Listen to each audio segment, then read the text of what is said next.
We've all been surprised and even shocked upon experiencing something unexpected. The 5 new disciples of Jesus began to experience such surprises as they followed the life-in-life man. They expected normal life experiences, but they experienced events that took them far beyond mere life as they knew it. They had followed Jesus for only a short time before they realized that he was showing them more than they were expecting. This is what John chapter 2 shows us. Jesus had just promised them that they would see greater things, and they were about to experience the first of these surprising moments. The first unexpected thing was at a wedding.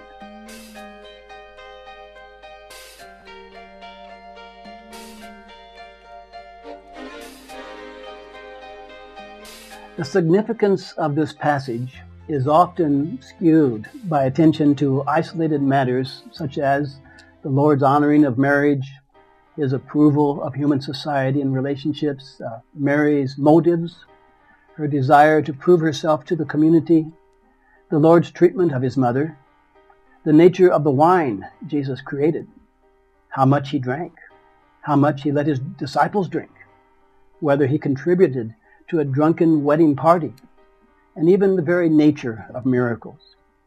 These can actually distract us from the main lesson of this passage. In this series of messages, we want to see lessons that show Jesus as the life-in-life man of God and the applications for us. We want to look at all the events in terms of 2 lives, bios, that's human life, and Zoe, which is divine life. We want to see how these 2 lives meet and interact in and through the daily activities of Jesus with his disciples. The 2 intertwined are like a ball of string. In John chapter 2, we want to see the events as shocking experiences for the disciples who, like us, thought all the time about common, ordinary, human life, but seldom, if ever, about God's uncommon, extraordinary life. Like them, we need to be surprised also by the presence of God's life in human life, with Jesus being the perfect example. The occasion for today's passage was a wedding in Cana, as we see in verses 1 to 2. First, there was Mary, the earthly mother of Jesus, who still lived in Nazareth that was just 10 miles away. She was at the wedding along with other family members, excluding Joseph, who had seemingly died. Mary was most probably well known to the wedding families and may even have been the hostess for the event, which would probably explain her concern about the wine.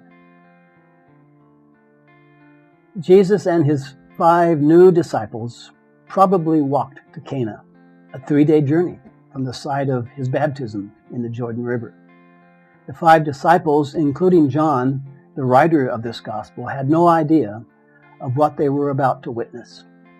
They shared human life and its ways with Jesus, walking, talking, and experiencing normal human things on that 3-day journey, but they had no clue that Jesus walked with them another life within him, a life they did not understand because they did not yet have it.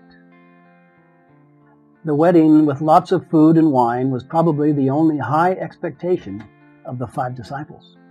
Such events lasted as long as a week. The whole community would be invited, and the disciples probably anticipated an abundance of food and wine. They were probably eager to get started with the eating and drinking. They were about to be surprised. The first surprise was probably Mary's announcement that they had run out of wine, verses 3 to 5. And this was only the first day of a week-long celebration. Imagine the disappointment of the tired disciples after walking those 3 days. Hey, they were men. Perhaps they wondered, why the shortage? And thought of different reasons. Maybe the families were poor. Maybe the fact that Jesus came with 5 of them upset the provisions. He did go on to create 6 jars of wine, we will find out, one for each of them and Jesus. This was their first surprise. The second surprise was the strange interaction between Jesus and his mother when Mary reported the crisis.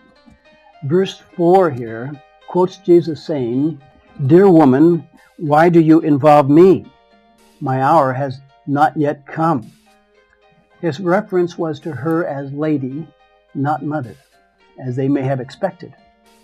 Jesus may even have somewhat rebuked both her concern and her coming to him. It's hard to know. But what was going on? They must have been surprised, these disciples. In fact, the Lord's conversation with Mary showed that he was heeding his Father's command above all else in these social conditions, his Father being God. His entire focus was on the source of his divine life, not the source of his earthly life.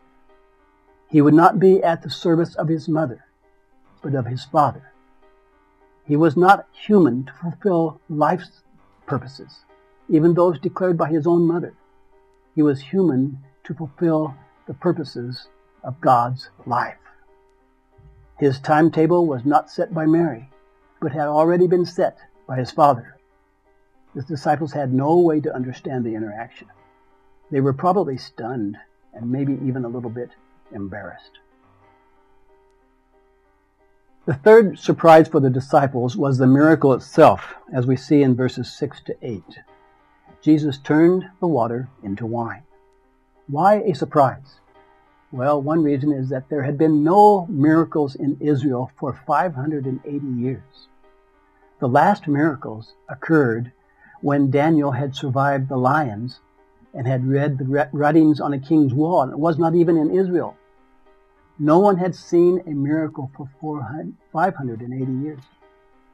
Suddenly, they were watching a miracle happen before their very eyes. Big surprise.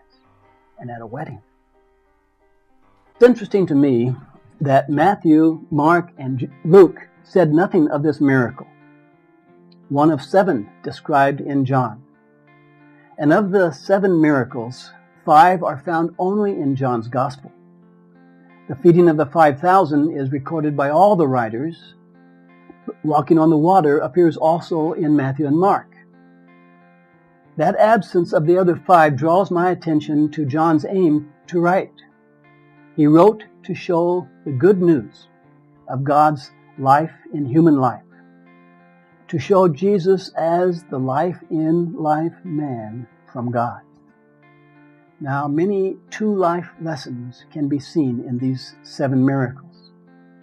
Here in John chapter 2, God's life brings new quality to the common things of human life. In John 4, the very word of God's life heals from a distance. In John chapter 5, God's life is not bound by human time frames. In John 6, God's life is not confined to the limits of human life. In John 6 again, God's life achieves things impossible to life. In John chapter 9, God's life brings new sight to old human life. And finally, in John chapter 11, God's life can take human life beyond death.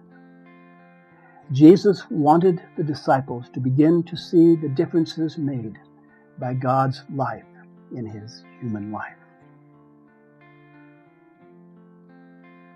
Now, Matthew, Mark, and Luke usually refer to these kinds of demonstrations as mighty works. John called them signs. They were like signposts. They pointed to the Lord's life-in-life ways.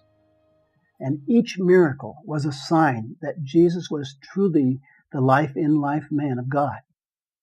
Each sign was firmly planted in God's eternal gospel plan, like a signpost, embedded in the ground.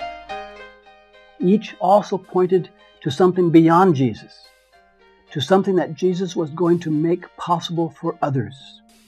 His life would one day dwell in the life of his people.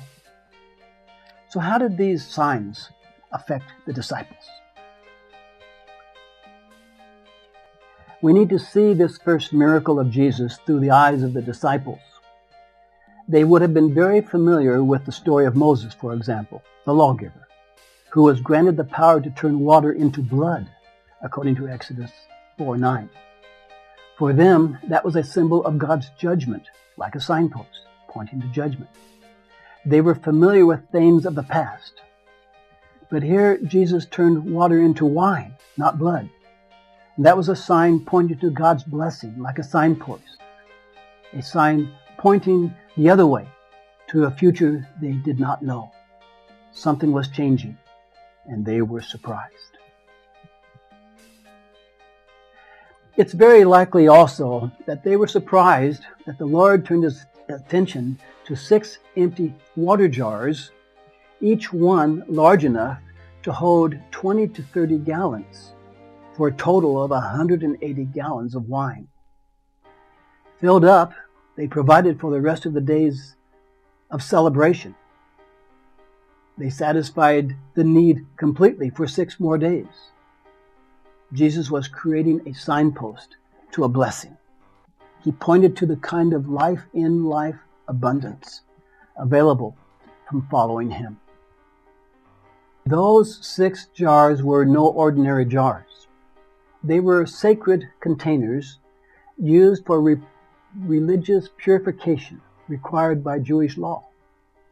Very religious people of that day washed their hands ritually throughout the day to remove all contamination from the common, ordinary things of daily life. And they did this to show their desire to remain pure from the sins of the world. Yet, Jesus deliberately defiled these religious objects by creating wine in them. Why did he do that? Some people say that in doing so, he challenged the human tendencies of his disciples toward religion. They say that the use of the water pots demonstrated the emptiness of religious ritual and behaviors so dominant in their lives. They go on to say Jesus showed them that the water of the law provided clean hands, but no celebration of the heart. The law to which the pots belonged took something away, but it added nothing. Something else was needed. And all these are interesting lessons. But relating this to our Life in Life series, I'd like us to say, people who begin with human life alone can become the vessels of divine life, and it will take a miracle. So how did people respond to this miracle? What did they do? Verses 9 to 10 tell us that the master of the banquet and the bridegroom, they were very pleased and surprised that the new wine was better than the original wine. The usual wedding experienced the best wine first and the lesser wine last. And the entire crowd also got to drink the wine, so they were pleased. But none of them learned anything because the response of the disciples was more important. Few besides the disciples had even seen the miracle, and it seems the miracle was really for them and perhaps the Lord's mother. Jesus had shown that a surprising truth about the life with whom they were walking. There was more to him than what they saw. The passage says they believed. So what did they believe? I suspect that they saw Jesus through an old religious framework. But this information in verse 11 here indicates that they believed a little more deeply. How did this event take the disciples deeper? Perhaps they had the beginning of an understanding that whatever it was that Jesus had, which they did not know yet, whatever he had, 1, it brought a new quality to the common things of life. And 2, when all the human resources of life run out, God's resources were still present. And number 3, it was superior to that which human life had provided. And finally, number 4, whatever Jesus had, it changed life. Unfortunately, however, God's life the very basis of the abundant blessing did not clearly figure into the deeper possibilities of their beliefs. So at the conclusion of this message, I ask, how deep is your belief? Do you need to believe a little more deeply? Do you need some wow moments in your life? What do you believe? And why do you believe it? How does God's life figure into your beliefs? And what does the presence of God's life explain about your Christian experience? Is His life large enough in your thinking? For the disciples, deeper was not deep enough. Jesus would take them to more profound depths. He would continue to shock them out of their religious reverie.